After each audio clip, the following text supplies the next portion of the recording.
Do you remember the Wii exclusive Mad World? It's good if you do, but if you don't, never heard of it or simply never played it before, then Anarchy Reigns is like the little brother that lacks the same amount of intensity. But don't worry, I won't compare Anarchy Reigns to Mad World, so let's keep Mad World out of it. Outside of one thing that I will have to mention later on. So Anarchy Reigns, known in Japan as Max Anarchy, was developed by the top dogs Platinum Games and published by Sega. And let's be honest, when you see Platinum Games you know you will get an awesome and stylish brawler in some way, right? Bayonetta, Metal Gear Rising Revengeance, Vanquish or even Transformers Devastation are good examples of this. Well, Anarchy Reigns is good and somewhat stylish, but rather disappointing at the same time. Now keep in mind that I will not talk about the online multiplayer here, mainly because seemingly the servers were shut down a long time ago, but from what I hear, that mode was rather useless because you unlock every single thing only in single player, and that mode was monotonous on top of it. But even if the servers were up, yeah, I simply don't give a shit about online gaming. This will probably be the last time I will mention Mad World here. The main character is Jack Kakaeman, which also is the main character in Mad World. In fact, there are a few other characters that appear in Anarchy Reigns that are from that game, but there are also a lot more new characters, and yes, including Bayonetta herself if you add the DLC. So, in an apocalyptic world where cybernetic creatures, cyborgs and mutants roam around, our main hero is a mercenary with a vengeance, Jack Kakaeman, who was hired to find a man called Maxwell. But there is another hero in the game called Leonhard Victorion, or Leo for short, which is a member of the BPS and was instructed to find Maxwell, which happens to not only be his former mentor and ex-BPS member, but he also is the same man Jack is after. And yeah, that's about it. Now, there is a little twist here where Jack and Leo find out that Maxwell isn't the actual villain, but seriously, you can smell that twist coming from a mile away. To be fair though, the story in beaten ups tend to be more simplistic, not really deep and nothing to be impressed by.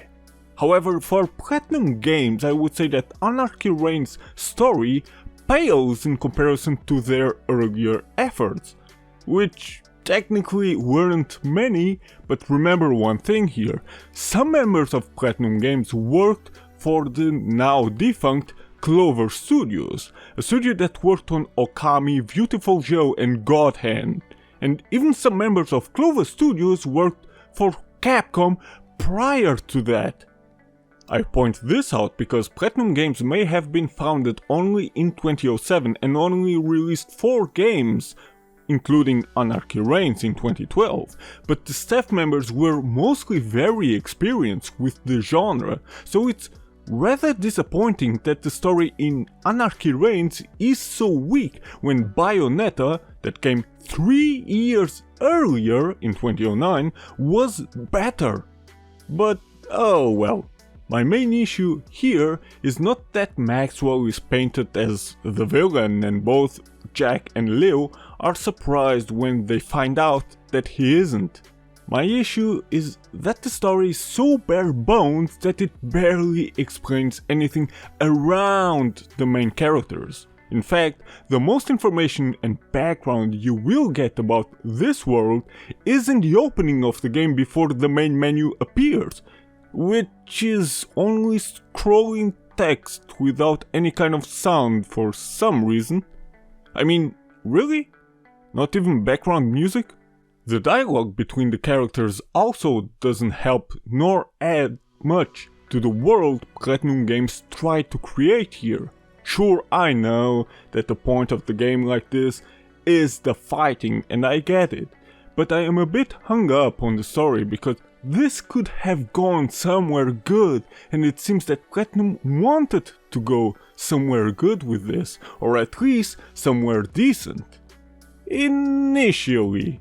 There are a few serious issues addressed here, like child death, but then it gets mixed up with more comical parts, like Black Baron talking about how hard his life is as a pimp.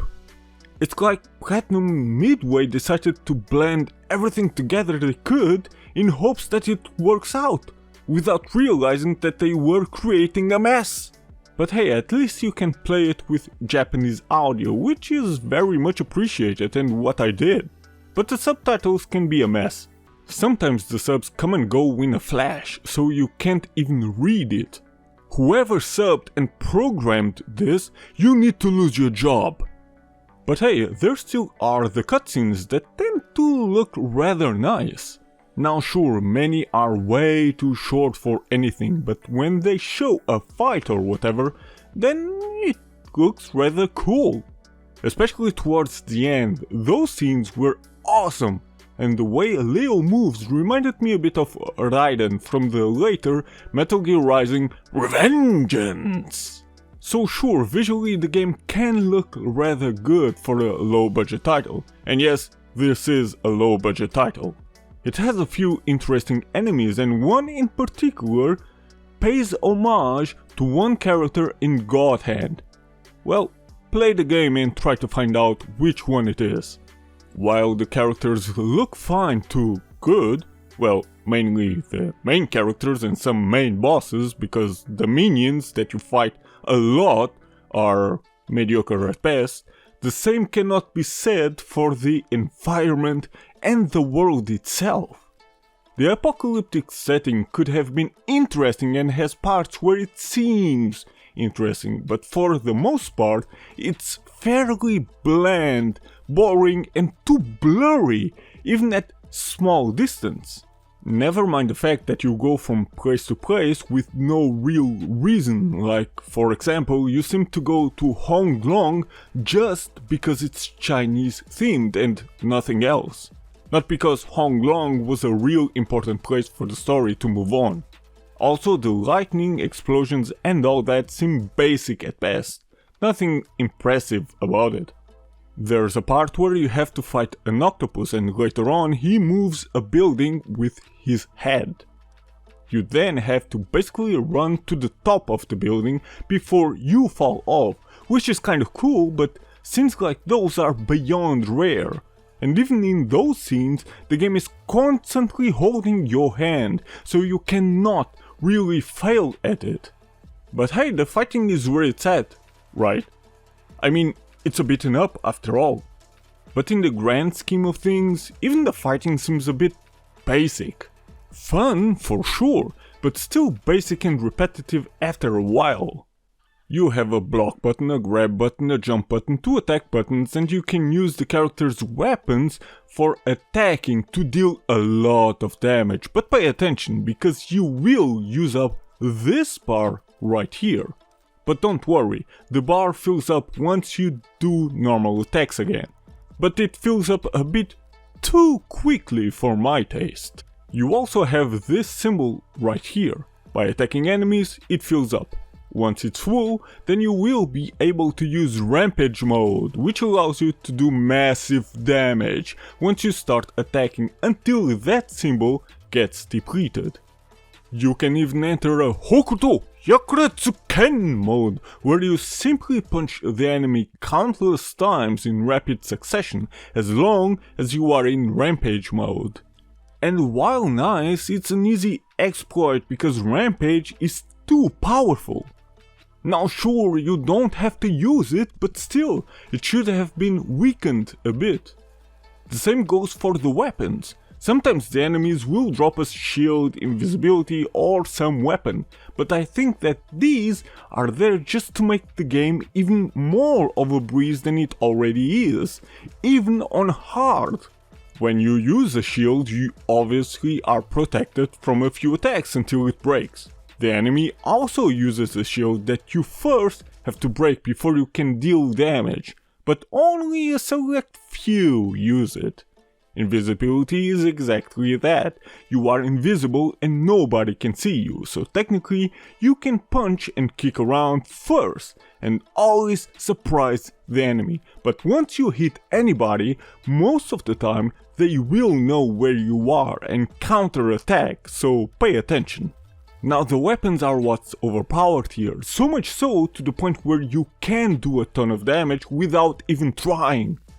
This also needed to be weakened a bit, and most of the weapons are projectiles.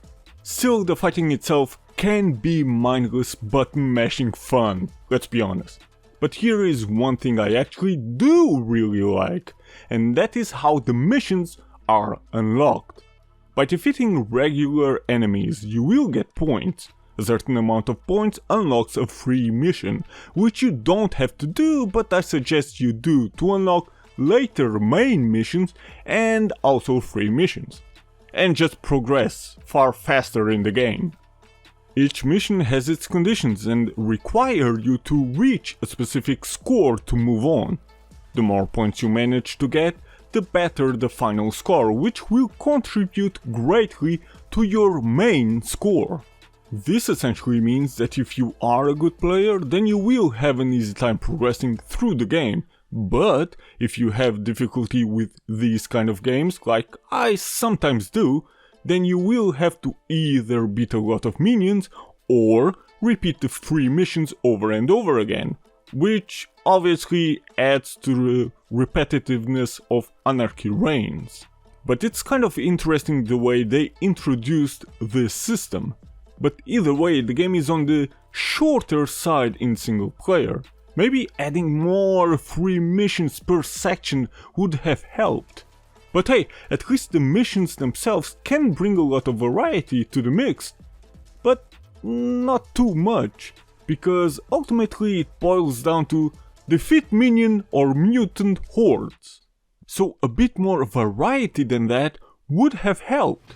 What can get annoying after a while is while you roam around the fields, sometimes something crazy will happen, like drones bombing everything or a bulldozer vehicle driving through everything.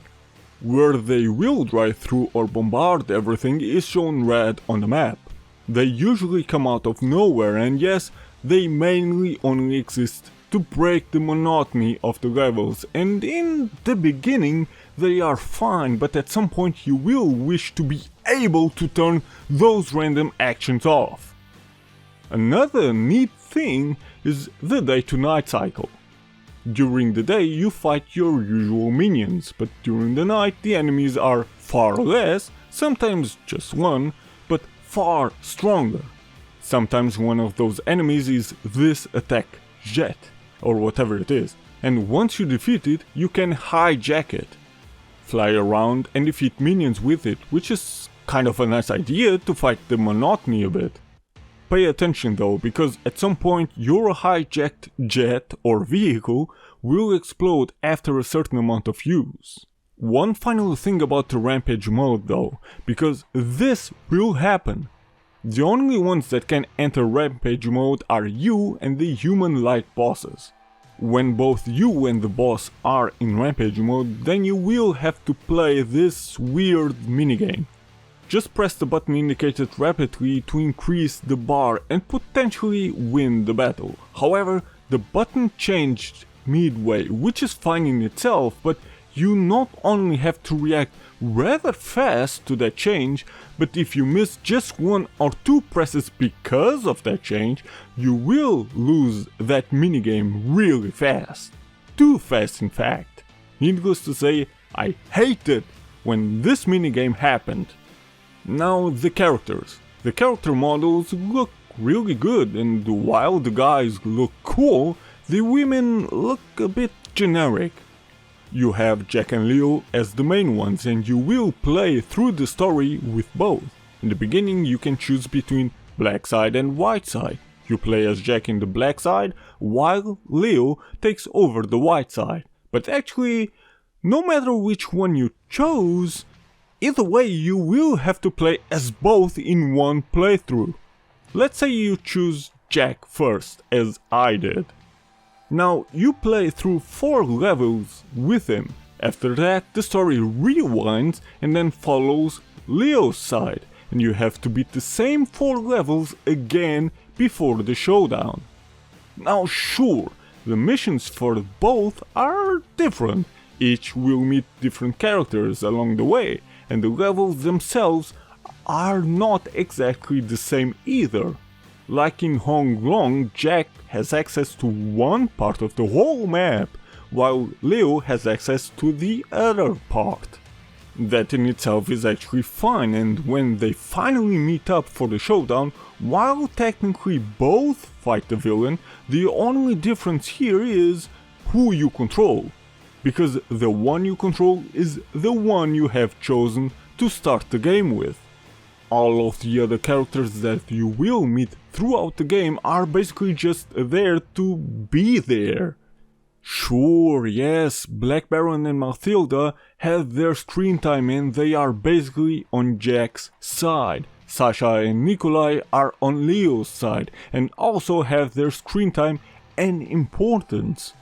But the rest, like Lin Lin or Douglas or whoever else, they appear on screen just to be there. You fight them, but not because they are important to the story. In fact, none of those characters are important. They contribute nothing to the story and are just there to increase the length of the game and to be unlockable characters. That's not how you should do things, guys. Worse is the fact that all the playable characters feel exactly the same. Sure, some are a little faster than others, like Leo is a faster fighter than Jack, but the difference is rather minimal. Also, each fighter has its own grab animations and unique weapons, but still, they are all performed the same way. The characters are simply too similar when it comes to fighting ability and even control, to the point where, when you've used one, you basically used all. Now, I don't hate Anarchy Reigns at all. In fact, the game has bursts of pure fun and badass moments. Like the fight against the octopus was fun, and the scenes towards the end were visually badass with cool moves. The soundtracks, which are more on the rap techno infused side or something, fit the game, but it's nothing all too noteworthy. But in the end it feels like Platinum Games didn't really want to put enough effort in making this game be special. It has a few nice ideas, but overall this might be one of their weakest efforts, even compared to the games from Clover Studios. But if you stayed this long, I will reward you with bouncy boob physics, which is very much welcomed for any cultured brother.